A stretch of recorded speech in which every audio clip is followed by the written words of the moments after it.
For Stacy Nicholson, you gotta change your thinking. When you do that for so long, that's all you ever think about is getting high.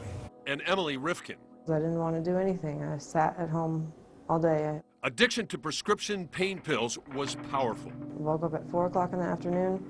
I watched TV, I took a pill, I smoked a cigarette, watched TV, I went to sleep at about 6 o'clock in the morning, and that was my life.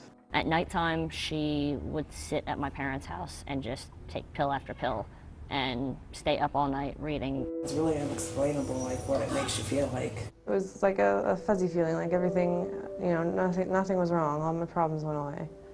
And in reality, they just kept building up. But Emily's sister knew what her parents refused to believe. When she was younger, she wanted to be an actress, and she was an actress during the daytime. She was able to say and act normal and do whatever she wanted. She had a couple of fender benders that were taken care of. We paid for various damages and thinking that it was just carelessness, not thinking that it was anything more. Emily spent her first night in jail after a DUI. When she got charged with DUI by itself, although that's bad, it got worse. When the 21-year-old was booked into Falkenberg jail, police found Xanax and OxyContin pills hidden in her underwear. I got a DUI because I was on a lot of pills, and I hit someone, and I was high as a kite, and I tried to bring pills into jail, and I got caught.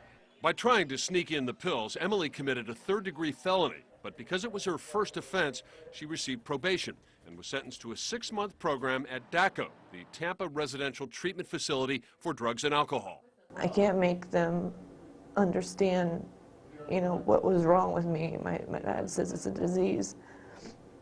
Yeah, it is a disease. I mean, I lost all their trust. I stole from my family. No one in Emily's family had a known history of addiction, but researchers say about 50% of addiction is genetic.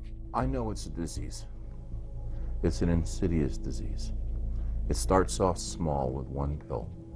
But you have to understand, your body builds a tolerance. And one pill leads to 2 pills, leads to 3 pills, because what you're looking for is that first euphoric high. That's what you're always trying to get. It's very well documented that addiction is a disease. It hijacks the brain. In fact, when people start using drugs, it doesn't take very long for the brain to actually change. Liz Harden is Chief Operating Officer at DACO.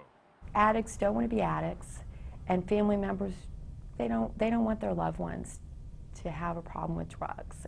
While in jail, one of Emily's biggest regrets was not being able to see her infant niece.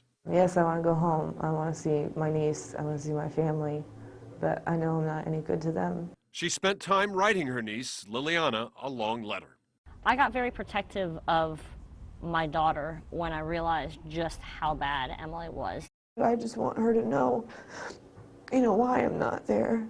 And I want her to know all the good, bad, and ugly when she's old enough to understand it, because I don't want her to ever have to go through the things that I'm going through. Her family was relieved Emily had a bed at a residential drug rehab, but were fearful it wouldn't last. She got in that mindset that I could always beat the system, I could always do this, I could always do that, and she challenged. Only months into the program, Emily simply walked away from treatment. 2 days later, she was back at her parents' home, not sure what to do next. I brought her to Orient Road, and it was probably one of the hardest things I've ever done. The law was the law. She was there under court order. She violated probation. So she had no choice. She had to now be put in jail. This time, Emily spent 4 months in Hillsborough County Jail and then was sent to state prison. When Emily was in prison, she kept wanting me to bring my daughter up there. And my idea of it was, well, I don't really want my daughter's first memories of you to be behind a prison wall.